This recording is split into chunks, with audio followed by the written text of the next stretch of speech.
रात्र झाली होती. राज आणि राम दोघेही जेवून निघून गेले. त्या वाईट दिवसाचा शेवट झाला होता. आज सगळ्याच मुली कॉलेजला उपस्थित होत्या, पण रिहान मात्र आला नव्हता. कोणीही रिहानची वाट पाहिली नाही, कारण सगळ्यांना आपापल्या क्लासेसला जायचं होतं. सगळे आपापल्या वर्गात निघून गेले. क्लास संपल्यावर आकृती पुन्हा नेहमीच्या जागेवर येऊन बसली. तिला वाटलं रिहान इथे येईल, पण आज तर रिहान कॉलेजलाच आला नव्हता. आकृतीने मनातच विचार केला, कदाचित काही काम असेल म्हणून आला नसेल. ती तिथेच बसून राहिली, पण आज तिचं लक्ष अभ्यासात लागत नव्हतं. कालचं सगळं दृश्य सारखं डोळ्यासमोर येत होतं. हाताला जखम असल्यामुळे ती लिहूही शकत नव्हती, म्हणून ती ये जा करणाऱ्या विद्यार्थ्यांकडे पाहू लागली. तेवढ्यात आकृतीला रिहान कॉलेजच्या बाहेर जाताना दिसला. ती स्वतःशीच पुटपुटली, म्हणजे मुद्दामच नाही आलास आज? ठीक आहे, उद्या ये, मग बघते तुला. ती त्याच्याशी बोलण्यासाठी बाहेर आली, पण तोपर्यंत रिहान निघून गेला होता. थोड्या वेळाने रुचिका आणि रितू आल्या आणि तिघीही आपल्या रूमवर निघून गेल्या. दुसऱ्या दिवशी रिहान कॉलेजला आला, पण ना तो आकृतीला भेटला ना इतर कोणालाच. तो उशिरा यायचा आणि सगळ्यात आधी निघून जायचा. आकृती आजही काहीच करू शकली नाही. तिसऱ्या दिवशी रिहान कॉलेजला आला तेव्हा पाचही मुली त्याच्यासमोर उभ्या राहिल्या आणि त्याला घुरून पाहू लागल्या. रिहान नजर न मिळवताच तिथून निघू लागला. तेवढ्यात आकृती थोड्या कडक आवाजात म्हणाली, थांब रिहान. रिहान थांबला. आकृती त्याच्यासमोर उभी राहिली आणि म्हणाली, खूपच अभ्यासू झालायस वाटतं. आता आम्हा सगळ्यांची गरजच नाही उरलीये, हो ना? रिहान उदासपणे म्हणाला, तसं नाही, माझ्यामुळे तुम्हा सगळ्यांना त्रास होतोय असं वाटलं, म्हणून मी थोडं दूर राहण्याचं ठरवलं.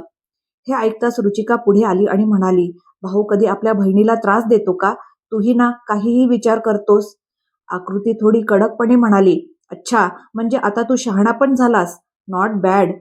रिहान मान खाली घालून म्हणाला, तसं काही नाही बॉस. आकृती आदेश देत म्हणाली, आता तू आपल्या क्लासला जा, नंतर मला भेट. 2 दिवसात किती अभ्यास केलाय ते बघते मग. हे बोलून आकृती निघून गेली. बाकी सगळ्याही आपापल्या वर्गात गेल्या. फक्त रिहान आणि रितू तिथेच थांबले. दोघांनी एकमेकांकडे रिकाम्या नजरेने पाहिलं, मग आपापल्या क्लासकडे गेले.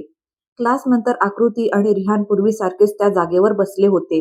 आकृती त्याला घुरत म्हणाली, तर सांग, काय अभ्यास केलास? रिहान पुस्तकाकडे पाहत म्हणाला, काहीच नाही. आकृतीने त्याला न रागवता शांतपणे शिकवायला सुरुवात केली. दुसऱ्या दिवशी रितू कॉलेजला गेली नाही. फक्त आकृती आणि रुचिकाच कॉलेजला आल्या होत्या.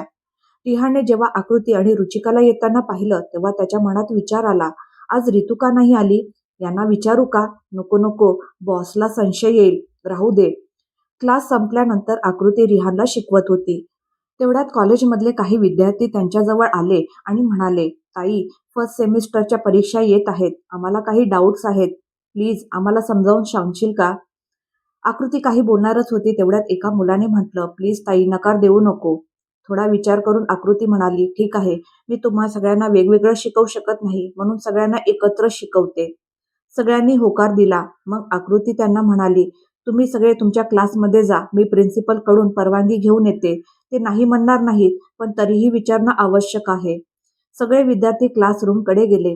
आकृती प्रिन्सिपलच्या ऑफिसमध्ये गेली आणि परत आल्यावर सगळ्यांना म्हणाली, ऐका, ज्यांना खरंच अभ्यास करायचा आहे तेच इथे थांबा, बाकी ज्यांना फालतूपणा करायचा आहे ते इथून जाऊ शकतात. मग तिने शिकवायला सुरुवात केली. ती सगळ्यांच्या प्रश्नांची उत्तरं देत होती आणि अगदी एका चांगल्या शिक्षकासारखी शिकवत होती. तेवढ्यात राज कॉलेजमध्ये आला. त्याने लॉनच्या त्या भागाकडे पाहिलं जिथे आकृती रिहान नेहमी बसायचे. आज तिथे कोणीच नव्हतं.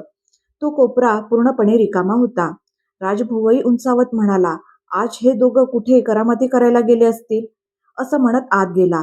तो सगळ्या क्लासरूम बाहेरून तपासत होता. तेवढ्यात त्याला दिसलं, आकृती एका क्लासमध्ये बोर्ड समोर शिक्षकासारखी उभी होती. राज त्या दिशेने गेला आणि आकृतीला पाहून हसला. तो चुपचाप विद्यार्थ्यांमध्ये जाऊन बसला आणि आकृतीला पाहत राहिला. आकृतीचं पूर्ण लक्ष अभ्यासावर होतं आणि राजचं पूर्ण लक्ष आकृतीवर. थोड्या वेळाने आकृतीचा फोन वाजला. तिने फोन उचलला. समोरून कुणीतरी काहीतरी सांगितलं. मी लगेच येते म्हणत तिने फोन कट करून बॅगेत ठेवला आणि विद्यार्थ्यांना म्हणाली, मला आता जावं लागेल, उरलेलं आपण उद्या पाहू. रिहान मध्येच म्हणाला, पण अजून तर हे पूर्ण झालेलं नाही. पण आकृतीने त्याचं काहीच ऐकलं नाही आणि थोड्या टेन्शनमध्ये तिथून निघून गेली. राजने आकृतीला असं पाहिलं तेव्हा तोही तिच्या मागे गेला. आकृती रुचिकालाही काही न सांगता कॉलेजमधून निघून गेली. हे पाहून राजला थोडं विचित्र वाटलं, कारण त्या दोघी नेहमी एकत्र जायच्या. पण आज आकृती एकटीच निघाली होती. राजही तिच्या मागे निघाला.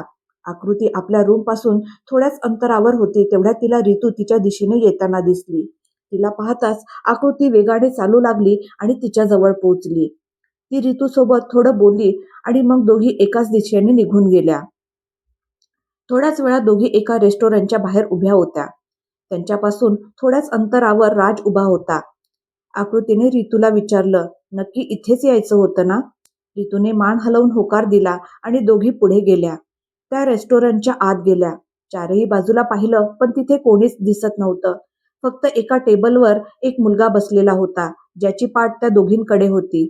आकृती आणि रितू त्या दिशेने पुढे गेल्या. तेवढ्यात तो मुलगा आवाज ऐकून मागे वळला. तो वळताच आकृती आणि रितू तिथेच थांबल्या. तो मुलगा उठून त्यांच्या जवळ आला आणि विचारलं, आकू कुठे आहे?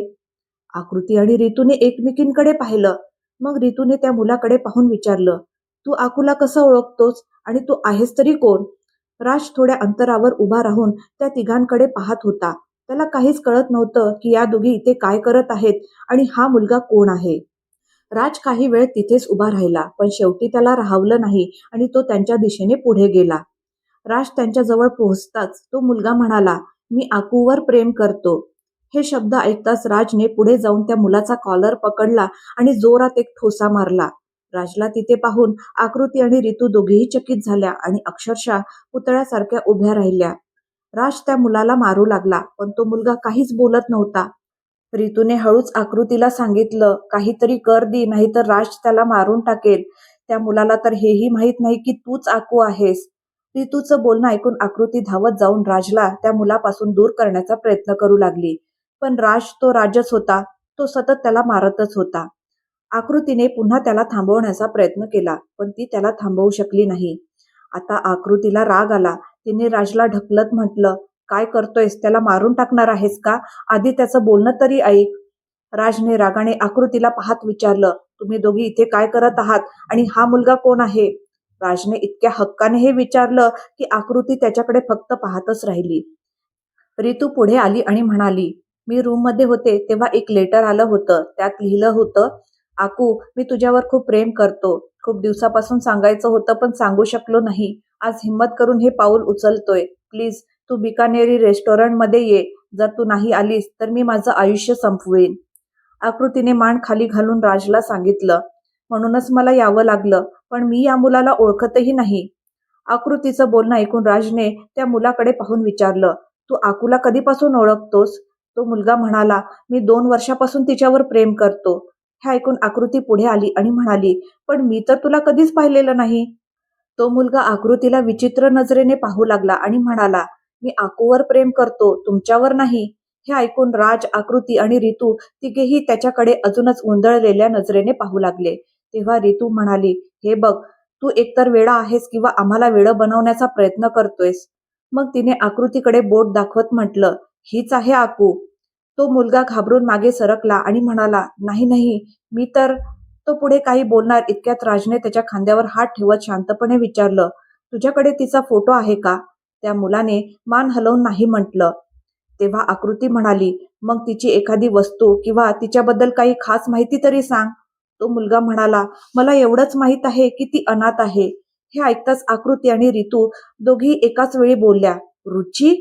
आकृती आनंदाने म्हणाली, अरे वा, तू रुचिकावर प्रेम करतोस? ओ माय गॉड, मला तर माहीतच नव्हतं की त्या खडूसलाही कोणी एवढं पसंत करतं. खडूस हा शब्द ऐकताच राजने आकृतीला रागाने पाहिलं आणि आकृतीने दात दाखवून त्याच्याकडे पाहिलं. राज हसला. त्याने एक खोल श्वास घेतला आणि मनात म्हणाला, चला, माझी आकू तरी माझीच आहे. आकृतीने त्या मुलाकडे पाहून विचारलं, बरं, तुझं नाव काय? तो मुलगा म्हणाला, प्रणव. आकृती लगेच म्हणाली, कुठे टाइमपाससाठी तर हे सगळं करत नाहीयेस ना? प्रणव वेदनेने हसत म्हणाला, मी 2 वर्षापासून तिला शोधतोय. टाइमपास करायचा असता तर एवढी वाट पाहिली नसती. आकृतीला तो मुलगा प्रामाणिक वाटला. तिने मनात ठरवलं की याबद्दल रुचिकाशी बोलायचं. ती प्रणवला म्हणाली, ठीक आहे, जेव्हा मी तुला सांगेन तेव्हा कॉलेजला ये. आकृतीने त्याचा फोन नंबर घेतला आणि निघू लागली. तेवढ्यात राजने तिला थांबवत म्हटलं, मॅडम, तुम्हाला हरकत नसेल तर मी तुम्हाला रूमपर्यंत सोडू का? आकृती हसत म्हणाली, तुला काय वाटलं आम्ही पायी आलो म्हणून पायीच जाणार? मी तर गाडीतच बसणार होते. आकृतीचा तो गोड स्वर ऐकून राजचं तर मन अजूनच उड्या मारू लागलं. त्याने दोघींना रूमवर सोडलं आणि रिहानला घेऊन घरी आला. दिवसभराच्या घडामोडी, आकृतीचं वागणं, तिचं त्याच्याशी बोलणं, हे सगळं आठवत आठवत तो हसत होता. रात्री जेवताना आकृतीने रुचिकाला विचारलं, तू प्रणवला ओळखतेस का? प्रणव नाव ऐकताच रुचिकाला खोकला आला. आकृतीने तिला पाणी दिलं तेव्हा रुचिका म्हणाली, हो, प्रणव नावाचा एक मुलगा होता. 12वी पर्यंत तो माझ्याच क्लासमध्ये होता. पण असं का विचारतेस? आकृती म्हणाली, काही नाही, असंच विचारलं. रुचिका आकृतीची नजर चुकवू लागली. ते पाहून आकृती मनात म्हणाली, वा, भारीच, हिच्याही मनात काहीतरी आहे वाटतंय.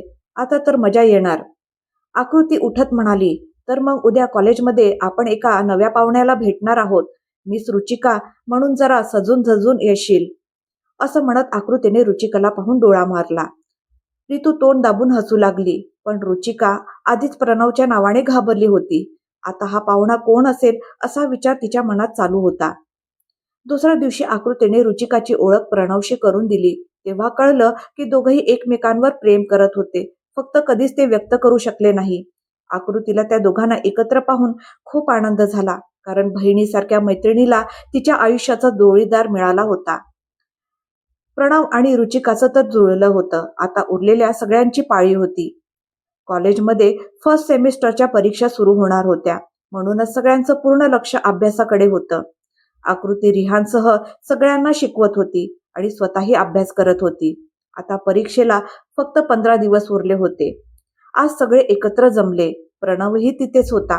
तेव्हा आकृती म्हणाली, तुम्हा सगळ्यांसाठी एक खुशखबर आहे. सगळ्यांनी एकाच वेळी विचारलं, काय? आकृती हसत म्हणाली, रितूसाठी स्थळ आलं आहे. हे ऐकता सगळ्यांच्या नजरा रितूकडे वळल्या. रितूने प्रश्नार्थक नजरेने आकृतीला पाहिलं. तिने आधी आकृतीला पाहिलं, मग रिहानकडे. रिहान तर आकृतीचं बोलणं ऐकून जणू धक्क्यातच गेला होता. आकृतीने लगेच विचारलं, रिहान, तू ठीक आहेस ना? रिहान घाबरून म्हणाला, हो हो, मी ठीक आहे. आणि तो तिथून निघून जाऊ लागला. आकृतीही त्याच्या मागे गेली. बाकी सगळे आपापल्या क्लासला निघून गेले. तिने मागून रिहानला हाक मारली. तो थांबला पण वळला नाही. आकृती त्याच्या समोर उभी राहत म्हणाली, किती दिवस लपवणार आहेस? रिहान नजर चुकवत म्हणाला, मी काय लपवतोय? काहीच तर नाही. आकृतीने हाताची घडी घातली आणि त्याच्या भोवती चक्कर मारू लागली. रितूही रिहानकडे येत होती. पण आकृतीला पाहून ती थांबली. आकृतीने रितूला पाहिलं आणि तिला जवळ येण्याचा इशारा केला. रिहान अजूनही मान खाली घालूनच उभा होता. रितू आली तसं आकृती ठामपणे म्हणाली, तुम्ही दोघं एकमेकांवर प्रेम करता की नाही? आकृतीचा सूर खूप कडक होता. रिहान आणि रितू दोघेही खाली जमिनीकडे पाहू लागले. तेव्हा आकृती पुढे म्हणाली, ठीक आहे, मग मी मामांना सांगते की रितूचं लग्न लावून द्यावं. हे ऐकताच रिहान आणि रितू एकाच वेळी म्हणाले, नाही. रिहानने रितूकडे बोट दाखवत म्हटलं, मी हिच्यावर प्रेम करतो. रितूही म्हणाली, मीही याच्यावर प्रेम करू लागले आहे.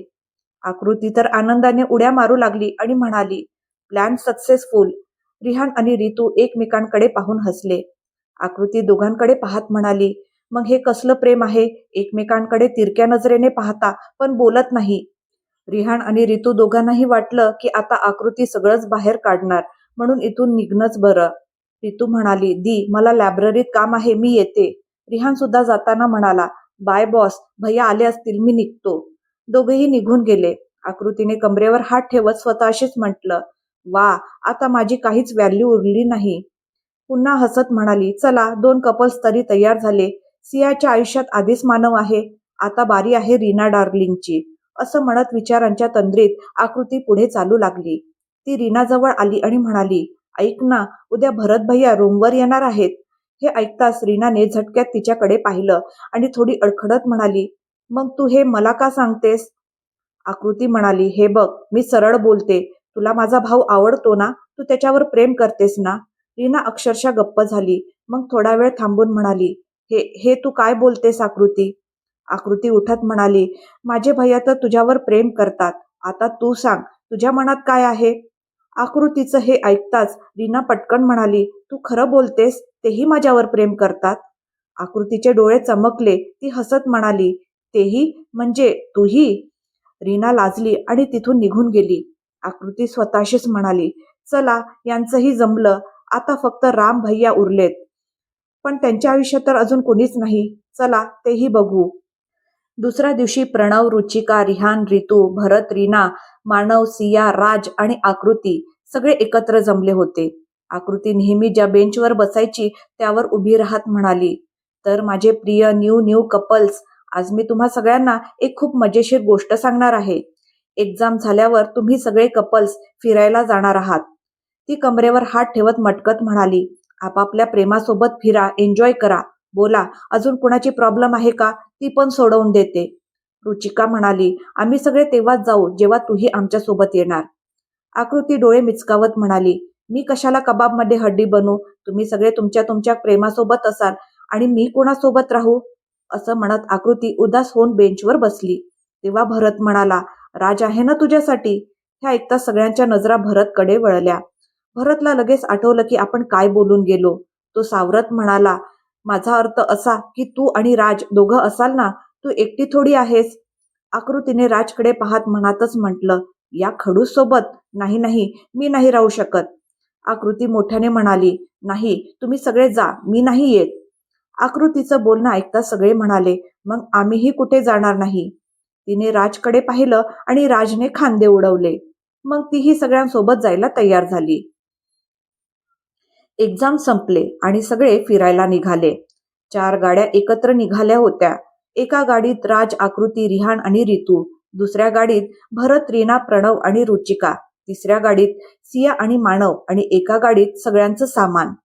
सगळ्यात पुढे होती राजची गाडी. आकृती राज सोबतच बसली होती, कारण आता तिला राज सोबतच राहायचं होतं. ती त्याच्याकडे पाहत म्हणाली, मला सांगशील का आपण चाललोय तरी कुठे? राज गाडी चालवत शांतपणे म्हणाला, माहीत नाही. आकृती राजकडे रोखून पाहू लागली. राज समोर पाहत म्हणाला, डोंट वरी, आपण ज्या ठिकाणी जातोय ती जागा सगळ्यांना आवडेल. मग रिहानने विचारलं, आपण किती दिवसात परत येणार? राज म्हणाला, साधारण 3-4 दिवसात. राजला वाटलं आकृती काहीतरी बोलेल, पण ती काहीच बोलली नाही. राजने तिच्याकडे पाहिलं. ती आपल्या फोनमध्ये पूर्णपणे बिझी होती. राज हलकसं हसला आणि पुन्हा गाडी चालवण्यावर लक्ष केंद्रित केलं.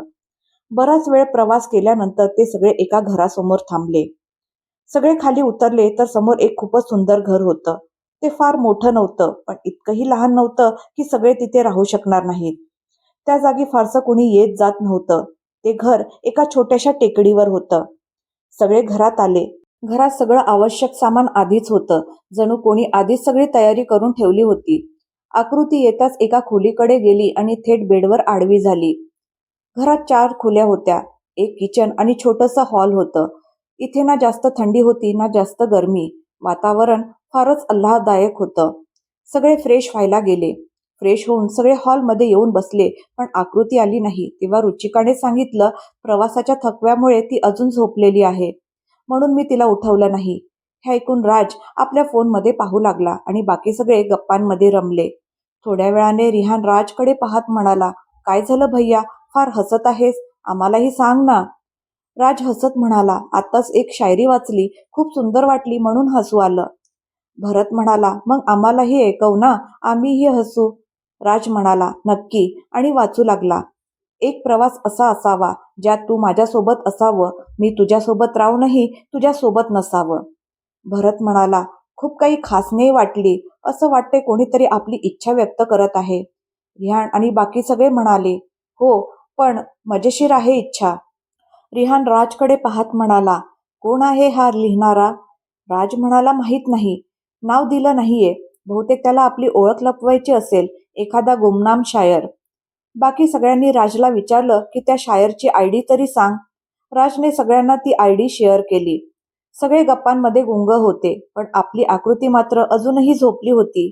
बाकी सगळे ही प्रवासामुळे थकले होते म्हणून लवकर झोपले. दुसऱ्या दिवशी सगळे लवकर उठून तयार झाले, पण आकृती मात्र अजूनही झोपलेलीच होती. रुचिकाने तिला उठवण्याचा प्रयत्न केला, पण आकृती कूच बदलून परत झोपली. तेव्हा रुचिका तिला म्हणाली, आकृती, तू इथे झोपायला आलीयस की फिरायला?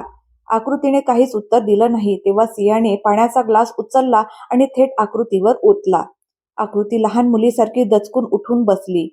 सियाने तिला हुकूम देत म्हटलं, आम्ही सगळे बाहेर जातोय, तू पटकन तयार होऊन राज सोबत ये, समजलं? आकृतीने मान हलवून होकार दिला. सगळे निघून गेले. राज मात्र तिथेच थांबून आकृतीची वाट पाहू लागला. थोड्याच वेळात ती बाहेर आली. राज तिला पाहतच राहिला. आज आकृती फारच सुंदर दिसत होती, जणू एखादी कोरियन गर्ल. तिने पिवळ्या रंगाची पातळ हुडी जॅकेट घातली होती आणि खाली शॉर्ट पॅन्ट. केसांचा बन केला होता, ज्यातून काही बटा पुढे झुलत होत्या. एका हातात फोन होता. राज तिच्या सौंदर्यात हरवून गेला. आकृती त्याच्याजवळ येऊन म्हणाली, मी कशी दिसते? पण राज तर अजूनही तिच्याकडेच पाहत होता. कशी दिसते मी? तू काही बोलत का नाही? आकृती पुन्हा म्हणाली. त्यावर राज भानावर आला आणि नजर चुकवत म्हणाला, चल, उशीर होतोय. इतकं बोलून तो पुढे निघून गेला. आकृती पुटपुटली, खडूसचा खडूसच राहणार, आणि मनातच म्हणाली, आकृती, तू आज खरंच खूप छान दिसतेस. ती राजच्या मागे चालू लागली. थोडं अंतर पायी चालल्यावर आकृती ओरडली, अजून किती चालायचे? माझ्याने नाही होत. राज थांबला आणि तिची वाट पाहू लागला. आकृती जवळ आल्यावर त्याने हाताने पुढे इशारा करत म्हटलं, आपल्याला तिथे जायचंय. तो पुन्हा पुढे निघाला. तेवढ्यात आकृतीने त्याला थांबवलं. राज थांबला. ती त्याच्या जवळ आली आणि त्याचा उजवा हात आपल्या डाव्या हातात धरत म्हणाली, चल. राज आश्चर्याने तिच्याकडे पाहू लागला, पण आकृती मात्र आपल्या धुंदीत चालत राहिली. राज हसला आणि तिच्यासोबत चालू लागला. आकृती आता लहान मुलीसारखी हात हलवत चालत होती. ते पाहून राजही तसंच करू लागला. थोड्या वेळात ते सगळ्यांजवळ पोहोचले. तेवढ्यात राजचा फोन वाजला आणि तो बोलत बोलत थोडा बाजूला गेला. आकृतीने पाहिलं तर सगळे आपापल्या गप्पांमध्ये गुंतले होते. ती एका टेकडीवर जाऊन उभी राहिली आणि आजूबाजूच्या निसर्गाकडे पाहू लागली. अचानक ती जोरात आपलं नाव घेऊन ओरडली, आकृती. तिचा आवाज दऱ्यात घुमला. ती पुन्हा पुन्हा म्हणू लागली, आकृती, आणि ते नाव 3-4 वेळा रिपीट होत राहिलं. आकृतीला जणू एखादा खेळच सापडला होता. ती बोलत राहिली आणि आपलाच आवाज ऐकत राहिली. राज फोनवर बोलून जसा तिच्या जवळ आला तशी आकृती त्याला म्हणाली, ऐक ना, तू तुझं नाव मोठ्याने हाक मारून बघ. राजने आश्चर्याने आकृतीकडे पाहिलं. तेव्हा आकृती म्हणाली, अरे, तुझं नाव बोलून बघ. राज हळूच म्हणाला, राज. आकृतीने कपाळावर हात मारला आणि म्हणाली, तू खरंच खडूस आहेस. मग आकृतीने पूर्ण जोर लावून ओरडून म्हटलं, खडूस. ते नाव रिपीट झालं, खडूस, खडूस, खडूस. आकृती कमरेवर हात ठेवून म्हणाली, पाहिलंस, असं बोलायचं असतं. राजला तिच्या बोलण्याचा अजिबात राग आला नाही. उलट तिच्या बालिशपणावर त्याला हसू येत होतं. ती पुढे चालू लागली आणि राज तिच्या मागे. थोडं पुढे जाऊन जिथे एक मोठा दगड होता तिथे आकृती बसली आणि राजला बसण्याचा इशारा केला. राजही बसला. आकृतीने त्याच्याकडे न पाहताच विचारलं, एक सांग, तुझ्या किती गर्लफ्रेंड्स आहेत? राज तिच्याकडे पाहू लागला. अशा प्रश्नाची त्याला अजिबात अपेक्षा नव्हती. तो गप्प राहिला. तेव्हा आकृती थोड्या रागात म्हणाली, सांग ना. राज बोटावर मोजत असल्यासारखा अभिनय करू लागला. आकृती त्याला रोखून पाहू लागली. राज हसू लागला तर आकृतीने तोंड फिरवलं. मग तो म्हणाला, मला खूप मुलींचे प्रपोजल आले होते, पण एकही मला आवडली नाही. आकृतीने गालावर हात ठेवत आश्चर्याने विचारलं, ओ हो, मग तुला कशी मुलगी पाहिजे? राजने विचार न करता उत्तर दिलं, अगदी तुझ्यासारखी. असं बोलताच आकृतीने त्याच्याकडे पाहिलं. दोघांच्या नजरा एकमेकात गुंतल्या. राज पुढे काहीच बोलू शकला नाही. तो आकृतीच्या डोळ्यातच पाहत राहिला. बराच वेळ दोघेही तसेच पाहत होते. आजूबाजूला काय चाललंय याचं त्यांना भानच राहिलं नव्हतं. तेवढ्यात दुरून सियाने तिला हाक मारली. आकृतीने पटकन नजर वळवली आणि सियाकडे पाहून हलकसं हसली. सगळे राज आणि आकृती जवळ आले आणि गप्पा सुरू झाल्या. आता मात्र आकृती राजकडे अजिबात पाहत नव्हती, पण राजची नजर मात्र सतत आकृतीवरच होती. ती मुद्दाम नजर वर करून पाहत नव्हती. राज तिची ही अवस्था पाहून हसला. आकृती सगळ्यांमध्ये बसून मनातच म्हणाली, हा खडूस डोळ्यांनी जादू करतो. आता याच्यापासून लांबच राहायचं, नाहीतर माझ्यावर काहीतरी काळी जादू करेल. असं म्हणत ती नाही मध्ये मान हलवू लागली. तिला तसं पाहून रीना म्हणाली, काय विचार करतेस तू? एवढा वेळ विचार करत डोकं हलवत होतीस? रीना असं म्हणताच आकृती गोंधळून म्हणाली, काही नाही. राज मनातल्या मनात विचार करू लागला. नक्कीच काहीतरी उलटसुलट विचार करत असेल ही. पण मी तुला सोडणार नाही. तो मनातच हसला. सगळे गाणी म्हणू लागले, नाचू लागले, गप्पा मारू लागले. असा सगळा दिवस फिरण्यातच निघून गेला. पण आता आकृती राजसोबत न राहता कधी रुचिकासोबत तर कधी भरत, रीनासोबत फिरू लागली. रात्र होता सगळे परत आले, फ्रेश झाले आणि हॉलमध्ये बसले. आजही आकृती आली नाही. ती येताच झोपून गेली होती. राज आपल्या फोनमध्ये शायरी वाचू लागला. आजही त्या अनोळखी शायरने 1-2 ओळी लिहिलेल्या होत्या. रिहानने राजला शायरी वाचायला सांगितली. तेव्हा राज वाचू लागला. इच्छा फक्त इतकीच आहे, तू माझ्यासोबत राहावंस अनोळखी बनून. इच्छा आहे तुझ्यासोबत फिरण्याची, त्या जगात जिथे आपल्याशिवाय कुणीच नसेल. रंगीत फुलपाखरं चहूबाजूंनी असावीत आणि वाहत्या धबधब्याचं मधुर संगीत असावं. त्या फुलांच्या मऊशा स्पर्शात तू आणि मी एकमेकातच पूर्णपणे रमून जावं. शायरी ऐकता सगळे टाळ्या वाजवू लागले. तेव्हा भरत म्हणाला, अरे, वाटतं ही कुणीतरी प्रेमवेडी आहे. त्यावर सिया म्हणाली, प्रेमवेडीच का, प्रेमवेडाही असू शकतो. हे ऐकून भरत आणि बाकी सगळे हसू लागले. राजही हसला. तेवढ्यात रिहान म्हणाला, काय झालं भैया, आजकाल खूपच हसताय तुम्ही. बॉसचा कमाल आहे वाटतं. प्रेमाची ट्रेन कुठपर्यंत पोहोचली? रिहान घाईघाईत ते सगळं बोलून गेला जे त्याने बोलायला नको होतं. सगळ्यांनी एक नजर रिहानकडे वळवली आणि मग सगळ्यांच्या नजरा राजवर स्थिरावल्या. राज कुठलाही संकोच न करता म्हणाला, येस, आय लव्ह आकृती. रुचिकाने कपाळावर हात मारत म्हटलं, आकृती तुझ्या भावना कधीच समजून घेणार नाही. ती वेडी आहे. ती इतर लोकांना सहज समजून घेते पण स्वतःला समजू शकत नाही.